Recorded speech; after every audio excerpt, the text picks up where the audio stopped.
Hypocrisy is the cornerstone of the MAGA movement, saying that you're pro-life while cutting Medicaid, saying that you're tough on crime while having a felon president, and the latest example, which might be the worst of them all, how Donald Trump is the biggest hypocrite there is on free speech. And it is the reason that MAGA is turning on him. A MAGA civil war right now because of Donald Trump and his latest criminal scandal around free speech. We're going to get into it all, but before we do, if I could quickly ask you to leave a like on this video, and if you haven't already and you enjoy our channel, to hit that subscribe button because it goes a long way in supporting our work. Now, before we can get into the MAGA Republicans furious with Donald Trump for this latest scandal, I want to see Tim Walz call out those who never break with Trump because they're stuck in the cult.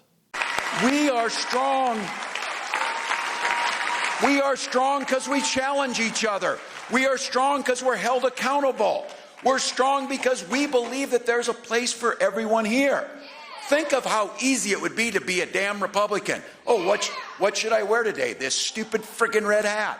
What should I say today? I don't know. Just make sure it's cruel. Who do we listen to? That guy. Oh, the felon in the White House? Yeah, listen to him and that will be fine. Now he's talking about burning flags. He's going to have flag burning or whatever. Because he knows there's a hell of a lot of flags with his picture on it that are going to get burned. There's a whole lot of that kind of crap that people are sick of. And I have to tell you, we can have our internal decision-making, our internal healthy debates, but I refuse to believe we do not have the luxury to fight amongst ourselves while that thing sits in the White House. MAGA likes to pretend that they are anti-establishment, that they're outside of the system, that they're free thinkers, that they're not sheep like the Democrats. But there's nothing more sheepish and cult-like than MAGA. They fall in line with whatever Donald Trump says. And it's not because they like the core ethos driving everything he says and does. It's because they just have a commitment to their cult leader. Donald Trump has no, intellectual framework for how he makes decisions or views the world. There's no consistency with what Donald Trump says and does. It's just spur of the moment for him. And free speech is the greatest example. They say they want to champion people saying whatever they want, but that's not the case. And Jasmine Crockett really had the perfect call out of this. Country. They don't care about public safety, they don't care about emergency management, and they don't care about free speech, all of which are harming American people. In fact, I'm going to skip off real quick because they have tried to come for you, Ms. Mayor, and I just want to clarify, you did not work for NPR when those statements were made, did you? That is correct, Madam And to be clear, free speech is not about whatever it is that y'all want somebody to say. And the idea that you want to shut down everybody that is not Fox News is bullshit. We need to stop playing because that's what y'all are doing in here. You don't want to hear the opinions of anybody else. And the Constitution states Congress shall make no law respecting or establishing of religion or prohibiting the free exercise thereof or abridging the gentlewoman's time has expired. The gentlewoman's time has expired. So Donald Trump, the guy who wants to suppress any dissent whatsoever in the media, certainly, any criticism of him, claims that he is the free speech champion. The same is true of Elon Musk, who actually bans accounts of people who criticize him on Twitter. J.D. Vance is the same way. He will wag his finger down at you when he says that you're doing the same for any mild criticism of his worldview. But it took a step further today, where Donald Trump has made what I consider one of the most unpatriotic announcements a president could, and MAGA is furious with him. Now I want to check out the announcement and then their response. And what the penalty is going to be, if you burn a flag, you get 1 year in jail, no early exits, no nothing. You get 1 year in jail. If you burn a flag, you get, and what it does is incite to riot. I hope they use that language, by the way. Did they? Yeah, incitement is incite to riot. This is garbage. Conservatives slam Trump plan to jail American flag burners. Addressing Supreme Court precedent that threw out previous bans on flag burning, the order Trump signed states, notwithstanding the Supreme Court's ruling on the First Amendment protections, the court has never held that American flag desecrations conducted in a manner that is likely to incite imminent lawless action or that is an action amounting to fighting words is constitutionally protected. Online, many on the right were quick to break with Trump on this particular issue, although some did defend the action.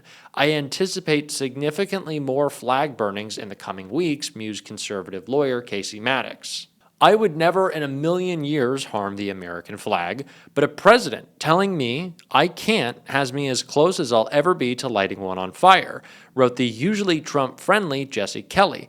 I am a free American citizen, and if I ever feel like torching one, I will. This is garbage. Burning the American flag is a legal First Amendment protected act. I agree that it is offensive, but we do need safe spaces or coddling from the president, especially one who claims to stand for free speech, argued a conservative. George H.W. Bush ran against flag burning in 1988 and spent a whole week campaigning on the issue, but he called for a constitutional amendment to ban the practice. He didn't pretend that he could just ban it by executive order. That flies in the face of constitutional speech protections, recalled Fox News' Brit Hume before adding, "Come on, man," for good measure. So Donald Trump and Pam Bondi, the biggest crooks in Washington, are now going after anyone who wants to express themselves. And under this guise that it's going to incite a riot is also so stupid, considering that Donald Trump incited an insurrection against our democracy and Pam Bondi defended Donald Trump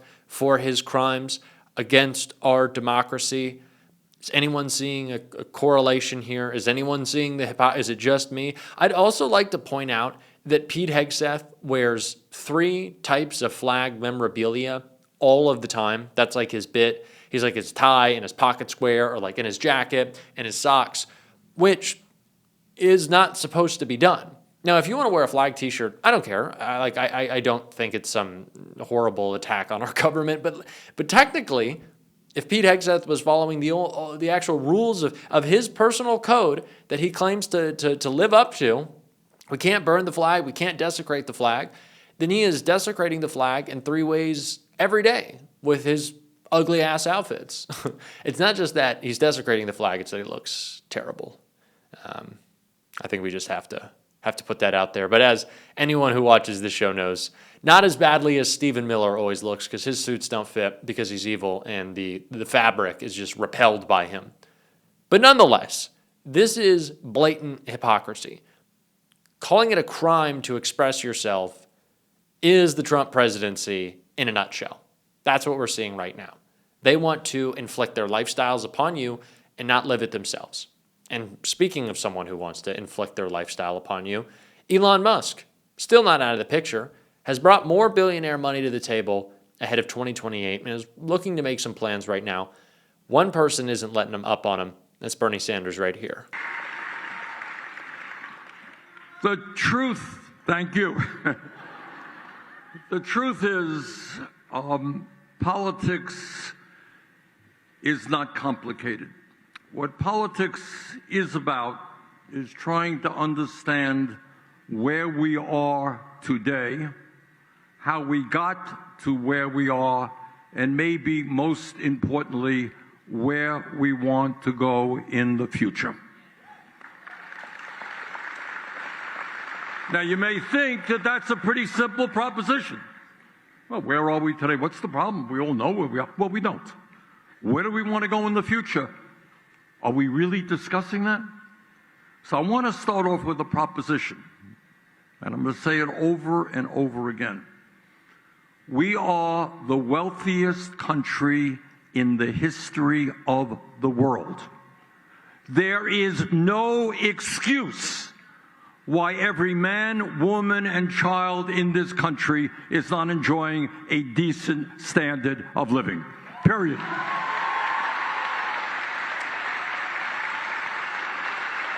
And everybody in America has got to understand it. No excuse for 800,000 Americans sleeping out on the street, or so many of us not having quality health care. No excuse at all. So what is going on in America today?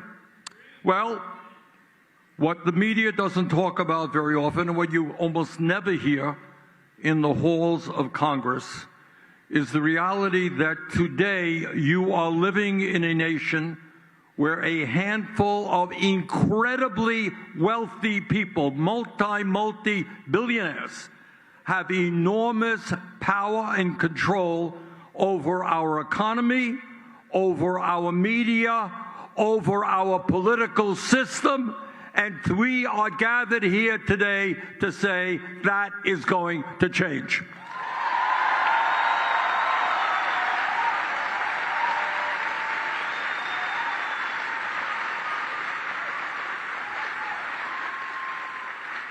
Today in America, we have more income and wealth inequality than we have ever had in the history of this country. You all got that? Never been more unequal, not in the 1920s, not in the 1860s, than it is today. Today, and again, one of the things the media does, and what the establishment does, and the whole culture, not a conspiracy, it just happens, is they kind of tell us what we should be upset about, what we should be outraged about. If some kid with a gun goes into a 7-Eleven, we're supposed to be outraged. We are. That's a crime. But somehow we are not outraged when so few have so much and so many have so little. Well, I think we should be outraged at that. In America today, if you can believe it, one person, our good friend Mr. Musk, you are familiar with Mr. Musk. One man owns more wealth than the bottom 52% of American households. You got that? Can you believe that? I mean, it is to me, now you don't hear that discussed very much, right? I think I'm one of the few people who talk about it. So in the richest country on earth, it doesn't matter how rich we are because of this massive inequality. One guy, more wealth than the bottom 52%, the top 1%, more wealth than the bottom 93%.